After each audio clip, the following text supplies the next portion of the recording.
വചനം വചനം ത്രിയേക ദൈവമം വചനം വചനം.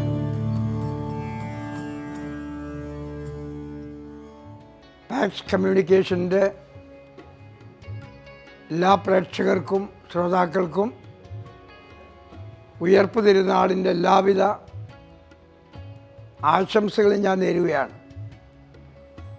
ഉയർത്തെഴുന്നേറ്റ ഇന്നും ജീവിക്കുന്ന ലോകത്തിൻ്റെ എനർജിയായ യേശുക്രിസ്തു നിങ്ങളെയും നിങ്ങളുടെ കുടുംബങ്ങളെയും നിങ്ങളുടെ പ്രവർത്തന മണ്ഡലങ്ങളെയും അനുഗ്രഹിക്കട്ടെ എന്ന് ഞാൻ പ്രത്യേകമായിട്ട് പ്രാർത്ഥിക്കുന്നു. ഈ ഈസ്റ്റർ സന്ദേശത്തിൽ എനിക്ക് പ്രത്യേകമായിട്ട് പറയാനുള്ളത് സഭ പ്രഖ്യാപിക്കുന്ന വിശ്വാസമാണ്. സഹോദരങ്ങളെ, ക്രിസ്തു മരിച്ചവരിൽ നിന്ന് ഉയർത്തെഴുന്നേറ്റിരിക്കുന്നു എന്നുള്ള പ്രഖ്യാപനം, ആ പ്രഖ്യാപനം തന്നെയാണ് നിങ്ങളോട് എനിക്ക് പറയാനുള്ളത്. യേശുക്രിസ്തു കാൽവരിയിൽ മരിച്ചു, അവിടെ നിന്ന് ഉയർത്തെഴുന്നേറ്റിരിക്കുന്ന മനോഹര സത്യം നിങ്ങളോട് ഞാനും വിളിച്ചു പറയുകയാണ്. ഒരു മെത്രാപ്പോലീത്ത എന്ന നിലയിൽ എൻ്റെ ഏറ്റവും വലിയ കടമ യേശുവിൻ്റെ പുനരുത്ഥാനം, യേശുവിൻ്റെ ഉയർപ്പ്, ഈസ്റ്ററിനെ കുറിച്ച് ജനങ്ങളോട് പ്രഖ്യാപിക്കുക, പ്രഘോഷിക്കുക എന്നുള്ളതാണ്. ആ പ്രഘോഷണം ഞാൻ ഈ പാക്സ് കമ്മ്യൂണിക്കേഷനിലൂടെ നിങ്ങൾക്ക് ഓരോരുത്തർക്കും വേണ്ടി നൽകുകയാണ്. ഞാനൊരു ചെറിയ സംഭവം ഓർക്കുകയാണ്. ഒരിക്കലൊരു രാജാവ്, എൻ്റെ ചെറുപ്പത്തിൽ ഞാൻ കേട്ടതാണ്, ഒരു രാജാവ് ക്രിസ്തുമതത്തെ വെല്ലുവിളിക്കുന്ന രീതിയിലുള്ളൊരു മതം ഉണ്ടാക്കണമെന്ന് തീരുമാനിച്ചു. ക്രിസ്തുമതത്തിൻ്റെ വളർച്ച കണ്ടിട്ട് അസൂയ കൊണ്ടിട്ടാണ് അങ്ങനെ ചെയ്തത്. അപ്പോൾ അദ്ദേഹം മന്ത്രിമാരെ വിളിച്ചു പറഞ്ഞു, ഞാനിങ്ങനെ ഒരു മതമുണ്ടാക്കാൻ പോവുകയാണ്, ഞാനായിരിക്കും അതിൻ്റെ ഹെഡ്.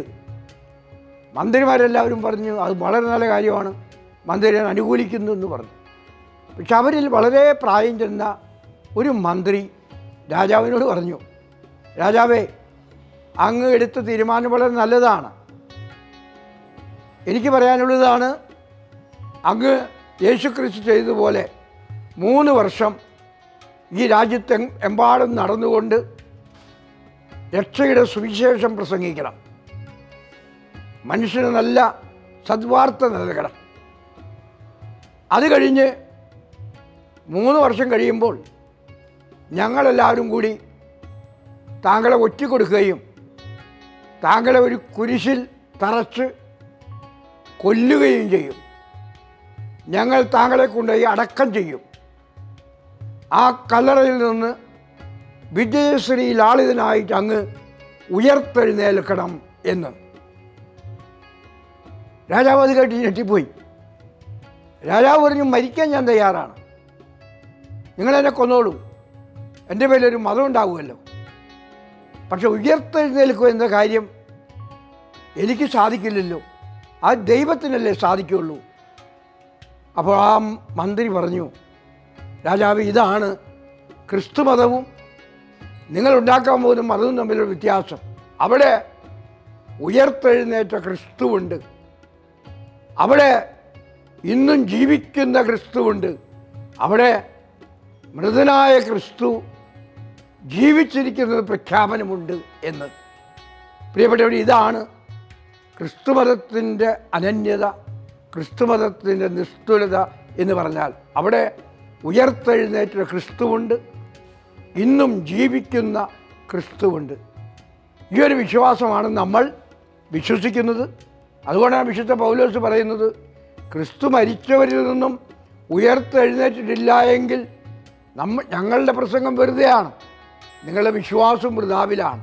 പക്ഷേ നമുക്കറിയാം, ഞങ്ങളുടെ പ്രസംഗത്തിന് അർത്ഥമുണ്ട്, കാരണം ക്രിസ്തു ഉയർത്തെഴുന്നേറ്റിരിക്കുന്നു. നിങ്ങളുടെ വിശ്വാസത്തിന് അർത്ഥമുണ്ട്, കാരണം ക്രിസ്തു മരിച്ചവരിൽ നിന്ന് ഉയർത്തെഴുന്നേറ്റിരിക്കുന്നു. നമുക്ക് വിശ്വസിക്കാം. ഈ വിശ്വാസം മറ്റുള്ളവരിലേക്ക് കടത്തിവിടാൻ, പറഞ്ഞു കൊടുക്കാനായിട്ട് നമുക്ക് കഴിയട്ടെ. ഇന്ന് പ്രത്യേകമായിട്ട് നിങ്ങളോട് എനിക്ക് പറയാനുള്ളത്, നമുക്കിന്നതിൻ്റെ ആവശ്യം ഈസ്റ്റർ കണ്ണുകൾ ഉണ്ടാവുക എന്നുള്ളതാണ്, ഉയർപ്പിൻ്റെ കണ്ണുകൾ ഉണ്ടാവുക എന്നുള്ളതാണ്. അതായത് നമ്മൾ കാണുന്നതിനും അപ്പുറം, ദൃശ്യലോകത്തിനും അപ്പുറം അദൃശ്യമായതെന്തോ ഉണ്ട് എന്നുള്ള ആ ഒരു ദർശനം നമുക്കുണ്ടാവണം. അപ്പോൾ ഈസ്റ്റർ കണ്ണുകൾ ഉണ്ടാകുമെന്ന് പറഞ്ഞാൽ കോഴിമുട്ടയെ കാണുമ്പോൾ അതിലൊരു കോഴിക്കുഞ്ഞിനെ കാണാനുള്ള ഒരു വിഷൻ, ഒരു ദർശനം നിങ്ങൾക്കുണ്ടാവണം. ഒരു പട്ടുനൂൽപ്പുഴുവിനെ കാണുമ്പോൾ അത് വളർന്ന് ഒരു പൂമ്പാറ്റയാകുന്ന ദൃശ്യം നിങ്ങൾക്കുണ്ടാകണം. കാൽവരി കാണുമ്പോൾ കാൽവരിക്കുമപ്പുറം ഉത്തിതനായ യേശു ഉണ്ട് എന്നുള്ളത് നിങ്ങൾ വിശ്വസിക്കണം. അതുപോലെ മരണത്തിൽ ജീവനുണ്ടെന്നും വിശ്വസിക്കാൻ കഴിയണം. അപ്പം മരണത്തിനപ്പുറം മറ്റൊരു ജീവിതമുണ്ടെന്നും ആ ജീവിതത്തിന് വേണ്ടിയുള്ള ജീവിതമാണ് ഈ ജീവിതമെന്നും എൻ്റെ നാഥനും എൻ്റെ കർത്താവുമായ യേശു ക്രിസ്തു മരണത്തെ തോൽപ്പിച്ചുവെങ്കിൽ, പാപത്തെ ഉന്മൂലനം ചെയ്തുവെങ്കിൽ ഞാനും ഉയർത്തെഴുന്നേൽക്കുമെന്നുള്ള ചിന്ത നിങ്ങൾ ഓരോരുത്തരെയും പുളകിതരാകട്ടെ എന്ന് ഞാൻ പ്രത്യേകമായിട്ട് പ്രാർത്ഥിക്കുന്നു, ആശംസിക്കുന്നു. നിങ്ങളെല്ലാവരും ദൈവം അനുഗ്രഹിക്കട്ടെ.